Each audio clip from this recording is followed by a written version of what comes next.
जो कक्षा 12 भूगोल विषय के अंतर्गत हम अध्ययन कर रहे थे चैप्टर नंबर 8 जिसका नाम है निर्माण उद्योग। इसके पिछली क्लासेस में हमने देखा बच्चों कि यहाँ पर सूती वस्त्र उद्योग, लौह इस्पात उद्योग और चीनी उद्योग, इन उद्योगों की अवस्थिति की कहाँ पर है, इनके वितरण कहाँ पर है और ये कहाँ कहाँ पर पाए जाते हैं। आज की क्लास में हम देखेंगे बच्चों पेट्रो रसायन उद्योग एवं ज्ञान आधारित उद्योग। ठीक है बच्चों, स्टार्ट करते हैं। बच्चों पेट्रो रसायन उद्योग नाम से ही हमें पता चल रहा है कि पेट्रोलियम से प्राप्त होने वाले जो रसायन हैं, पेट्रोलियम से प्राप्त होने वाले जो रसायन हैं उन पर आधारित जो उद्योग है वो पेट्रो रसायन उद्योग कहलाता है। बच्चों यहाँ देखने वाली बात है कि पेट्रोलियम अर्थात कच्चा तेल, ठीक है, जिसे क्रूड ऑयल भी हम बोलते हैं, तो पेट्रोलियम और प्राकृतिक गैस जैसे कि हम जानते हैं कि दोनों लगभग एक ही स्थान पर हमें प्राप्त होते हैं, तो दोनों से प्राप्त जो उत्पाद है या दोनों से प्राप्त जो रसायनों के आधार पर जो उत्पाद प्राप्त किए जाते हैं वो इस क्षेत्र में या इस उद्योग में शामिल किए जाते हैं। इस उद्योग में खनिज तेल तथा प्राकृतिक गैस को कच्चे माल के रूप में प्रयोग किया जाता है। ठीक है, इससे विभिन्न प्रकार के पदार्थ प्राप्त किए जाते हैं और इस प्रकार के जो उद्योग है उसको हमने 4 उपवर्गों में बांटा है। ठीक है बच्चों, तो इस पेट्रो रसायन उद्योग को हमने 4 उपवर्गों में बांटा है और यह पेट्रोलियम और प्राकृतिक गैस से हमें प्राप्त होता है। आइए बच्चों देखते हैं कौन कौन से उपवर्ग है। पहला है बहुलक, जिसे हम इंग्लिश में पॉलीमर्स बोलते हैं। यह बच्चों प्लास्टिक आदि चीज़ों को बनाने के काम आता है। दूसरा है कृत्रिम रेशे, आर्टिफिशियल फाइबर, यह वस्त्र निर्माण के काम में आता है। तीसरा है प्रत्यास्थलक या इलेक्ट्रोमर्स, ठीक है, इलेक्ट्रोमर्स, ये बच्चों ये रबर जैसी चीज़ होती है और उच्च रसायनों में या उच्च उद्योग में काम आता है। अगला है पृष्ठ सक्रियक मध्यवर्ती, सर्फेक्टेंट इंटरमीडिएट, बच्चों यह सरफेस को सिकुड़ने के लिए काम आता है जो कि उच्च उद्योगों में काम आता है। मुख्यतः बच्चों ये 2 प्रकार की जो उपवर्ग है ये हमारे डायरेक्ट इन्वॉल्वमेंट होते हैं या फिर डायरेक्ट रूप से हमको प्रभावित करते हैं। एक तो बहुलक है, दूसरा है कृत्रिम रेशे। ठीक है बच्चों, इसके बाद देखते हैं हम कि मुंबई, भारत में मुंबई पेट्रो रसायन उद्योगों का सबसे बड़ा केंद्र है। शुरुआती दौर से ही 1961-62 से ही लगभग जब शुरुआती दौर चल रहा था पेट्रो रसायन उद्योग का, तब से ही मुंबई इन उद्योगों का केंद्र के रूप में उभरा। ठीक है, यहाँ देखते हैं प्रशासनिक नियंत्रण में पेट्रो रसायन क्षेत्र को निम्न संगठन, 3 जो संगठन है हम आगे देखेंगे, इन संगठनों के द्वारा कार्य किया जा रहा है।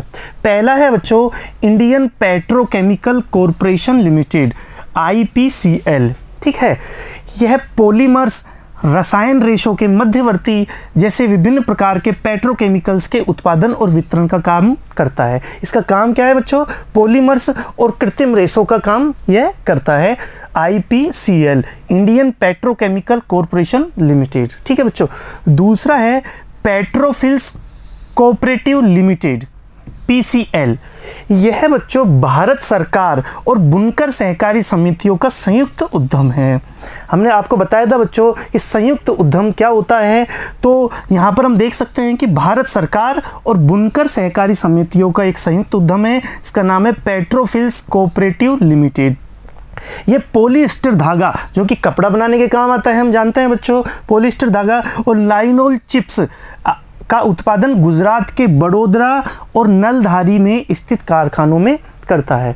तो गुजरात के बड़ोदरा और नलधारी में जो कारखाने हैं वहाँ पर पेट्रोफिल्स कोऑपरेटिव लिमिटेड कार्य करता है और ये किसके अंडर में है? ये संयुक्त उद्यम है जो कि भारत सरकार और बुनकर सहकारी समितियों के साथ में संयुक्त उद्यम बनाता है। ठीक है बच्चों, इसके बाद देखते हैं तीसरा है central institute of plastic engineering and technology, CPET जिसको हम बोलते हैं। ठीक है, और यह है कोई कारखाना नहीं है बच्चों, ये प्रशिक्षण देने का काम करता है। यह संस्थान प्रशिक्षण देने का काम करता है जिससे कि प्लास्टिक या कृत्रिम रेशों में किस तरीके से इनके नए नए प्रकार के उत्पाद बनाए जा सके और किस प्रकार से इसमें ज़्यादा महारत हासिल कर सके, ठीक है, जिससे कि लगातार इस क्षेत्र का विकास होता रहे, नए नए शोध होते रहे, प्रशिक्षण दिए जा सके, नए लोगों को प्रशिक्षण दिया जा सके, आदि काम ये सिपेट जो नामक संस्थान है वो करता है। ठीक है बच्चों, तो इसके बाद देखते हैं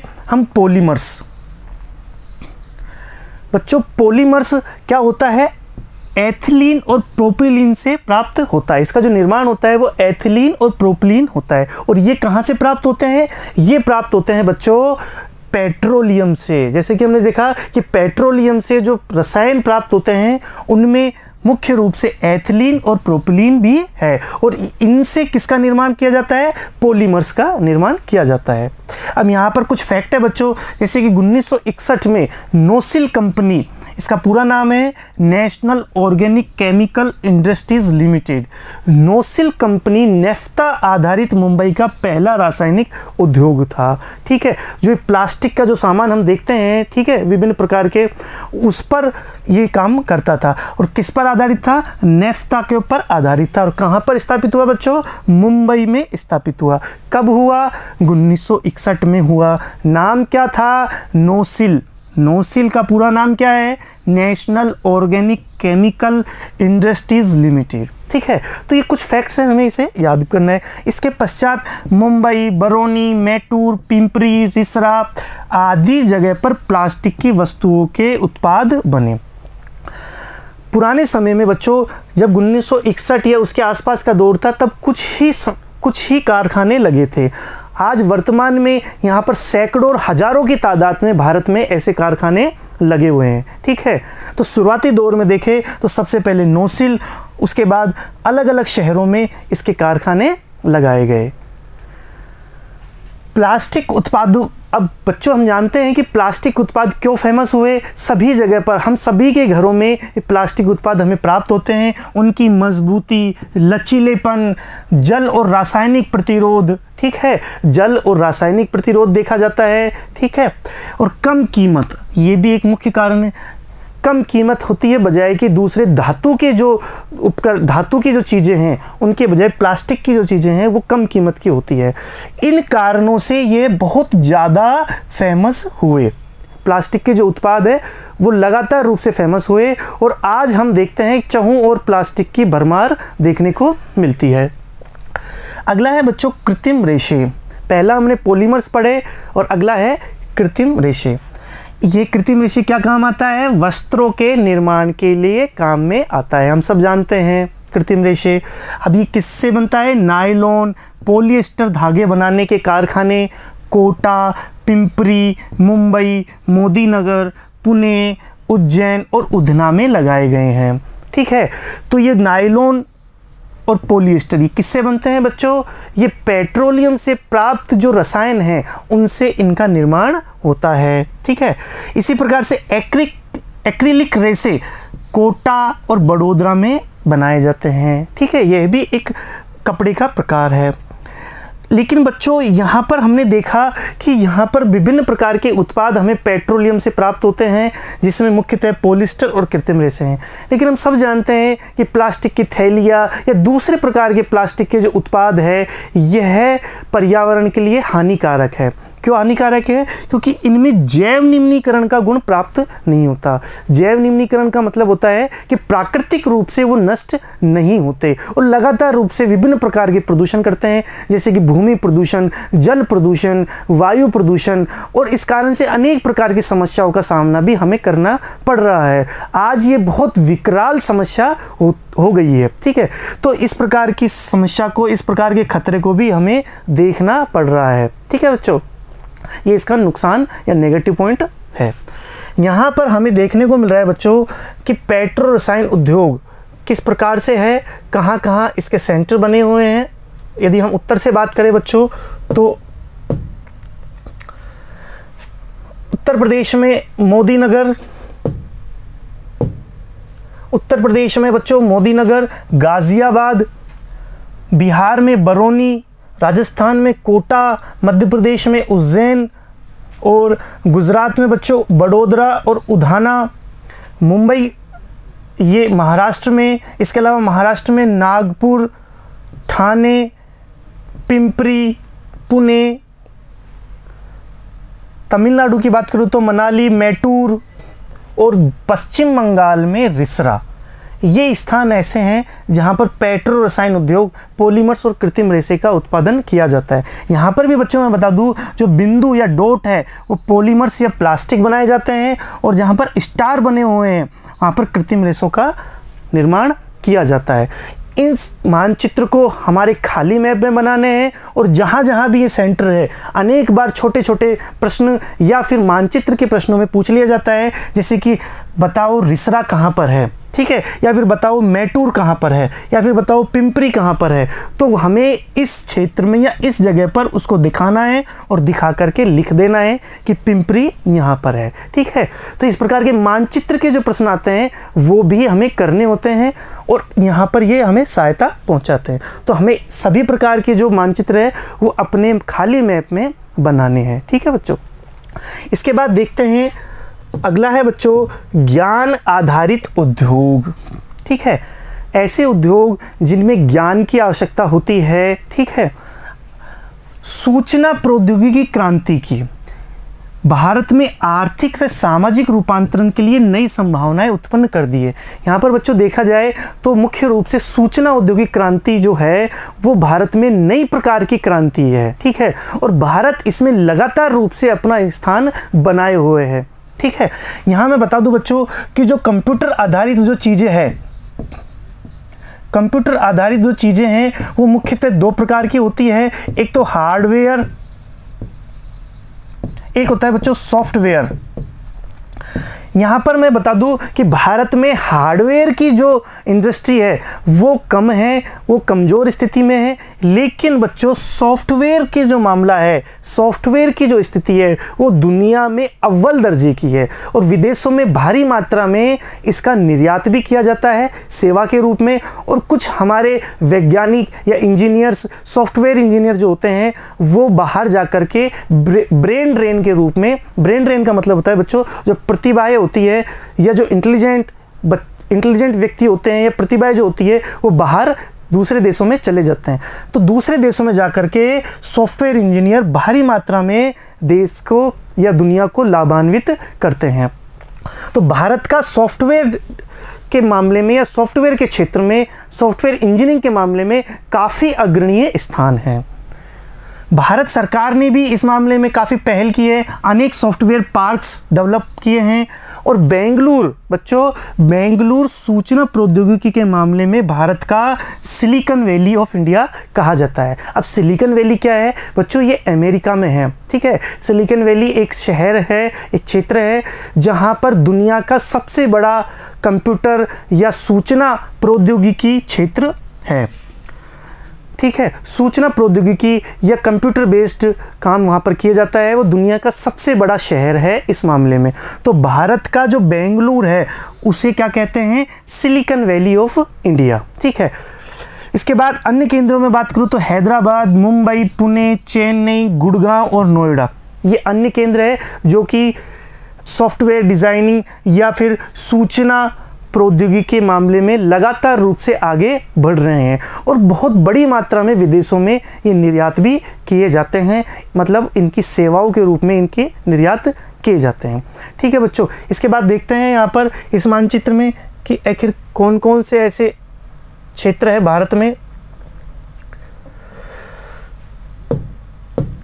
सूचना प्रौद्योगिकी, ये बिंदु जो विधि है बच्चों, इस बिंदु के द्वारा हम देख सकते हैं कि सूचना प्रौद्योगिकी भारत में कहाँ कहाँ पर है। यदि मैं उत्तर से बात करूँ तो बच्चों श्रीनगर, मोहाली, गुड़गांव, दिल्ली, नोएडा, जयपुर, ठीक है, कोलकाता, गुवाहाटी, भुवनेश्वर, इंदौर, गांधीनगर, औरंगाबाद, मुंबई, पुणे, हैदराबाद, विशाखापट्टनम, चेन्नई, बेंगलोर, इस भारत का सबसे बड़ा सूचना प्रौद्योगिकी का केंद्र है। इसके अलावा मैसूर, कोझिकोड, कोयम्बटूर, कोच्चि और तिरुवनंतपुरम, ये बड़ी मात्रा में है बच्चों, और सबसे बड़ा जो केंद्र है वो बेंगलुरु है। इसके अलावा हैदराबाद, पुणे, मुंबई, ठीक है, और ये एनसीआर का ये क्षेत्र अर्थात गुड़गांव, नोएडा, दिल्ली और इसके आसपास के जो क्षेत्र है वहाँ पे भारी मात्रा में सूचना प्रौद्योगिकी केंद्र बने हुए हैं। ठीक है, तो ये देख लेने हैं। इसके बाद मैं बात करूँ बच्चों तो हम कि भारत में किस प्रकार से उदारीकरण, निजीकरण और वैश्वीकरण, ठीक है, इनका आगाज किस प्रकार से हुआ और इनका भारत में औद्योगिक विकास के साथ क्या संबंध है। बच्चों ये टॉपिक काफ़ी बड़ा है, यदि मैं केवल इस टॉपिक पे बात करूं तो बहुत समय निकल सकता है, लेकिन यहाँ पर हमारी पुस्तक में कुछ शॉर्ट में दिया हुआ है और उन्हीं आधार पर हम देखेंगे कि आखिर इस उदारीकरण, निजीकरण, वैश्वीकरण के अंतर्गत भारत में क्या क्या कार्य हुआ। तो इसकी शुरुआत होती है बच्चों 1991 से। 1991 में इसकी शुरुआत हुई जब नई औद्योगिक नीति, ठीक है, नई औद्योगिक नीति हमारे भूतपूर्व प्रधानमंत्री श्री मनमोहन सिंह के द्वारा यह लाई गई, जब वो वित्त मंत्री थे उस समय, और यह अभूतपूर्व क्रांति थी।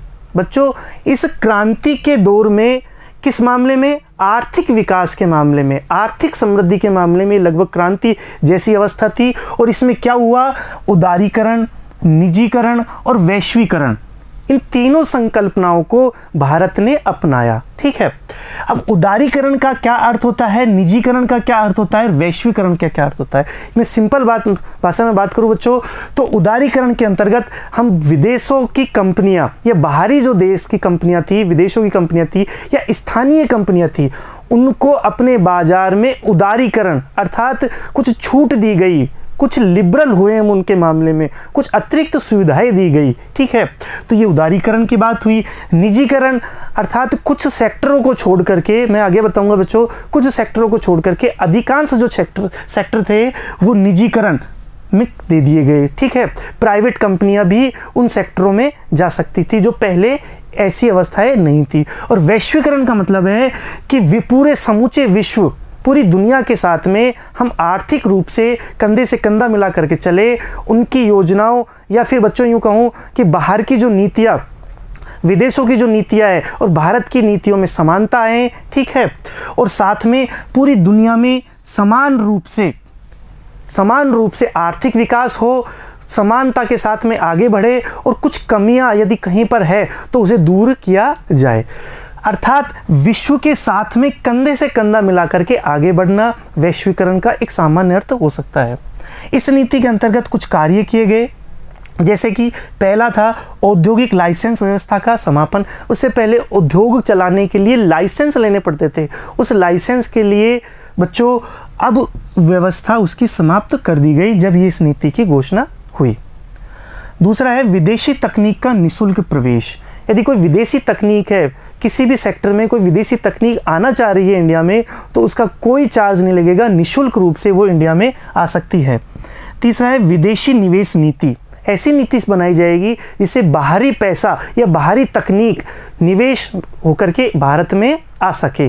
ठीक है, इसके बाद पूंजी बाजार में अभिगम्यता। जो पूंजी बाजार है, पैसा जिसमें जिन बाजारों में काम में लिया जाता है, पूंजी बाजार जो है बच्चों, उसमें लगातार रूप से बढ़ोतरी हो जाए। पांचवा है खुला व्यापार। व्यापार में जो रुकावटें पहले डाली जाती थी किन्हीं कारणों से देशों के मध्य या क्षेत्रों के मध्य, वो भी समाप्त कर दी गई। हमने देखा वैश्वीकरण के कारण, ठीक है, विश्व लगभग एक होता जा रहा है। छठा है प्रावस्थबद्ध निर्माण कार्यक्रम का उन्मूलन। अर्थात चरणबद्ध तरीके से जो निर्माण कार्यक्रम हो रहे थे उनको उन्मूलन कर देना, उनको वहीं पर रोक देना और कंटिन्यू रूप से निर्माण कार्यक्रम चलाना। और सातवां है बच्चों औद्योगिक अवस्थिति कार्यक्रम का उदारीकरण। जो औद्योगिक, ठीक है बच्चों, औद्योगिक अवस्थिति जो कार्यक्रम है, अर्थात इंडस्ट्री कहाँ पर लोकेट होंगी, कहाँ पर उनका स्थिति होगी, इस कार्यक्रम में छूट देना लगातार रूप से, जिससे कि आर्थिक वृद्धि, आर्थिक विकास हो सके। ठीक है, इस प्रकार से ये 7 पॉइंट थे यहाँ पर हमने देखा। इसके बाद में देखते हैं कि औद्योगिक लाइसेंस व्यवस्था में केवल 6 उद्योगों को छोड़कर से सभी उद्योगों को समाप्त कर दी गई, जो कि किस प्रकार के उद्योग थे, सुरक्षा, सामरिक और पर्यावरणीय क्षेत्र से संबंधित थे। ठीक है बच्चों, तो केवल 6 उद्योग उस समय ऐसे थे जो कि सरकार ने अपने पास रखे, बाकी सभी उद्योगों को सब कैसे कर दिया, लाइसेंस व्यवस्था से मुक्त कर दिया। और 6 उद्योग थे जो लाइसेंस व्यवस्था में शामिल किए गए थे। वो भी किस कारण से, क्योंकि वहाँ पर सुरक्षा, सामरिक अर्थात सीमा से संबंधित, हमारी सुरक्षा से संबंधित और पर्यावरणीय जो कारक थे, इस कारण से उनको छोड़ दिया गया। संपत्ति रखने की जो सीमा थी वो समाप्त कर दी गई कि एक व्यक्ति कितनी संपत्ति रख सकता है।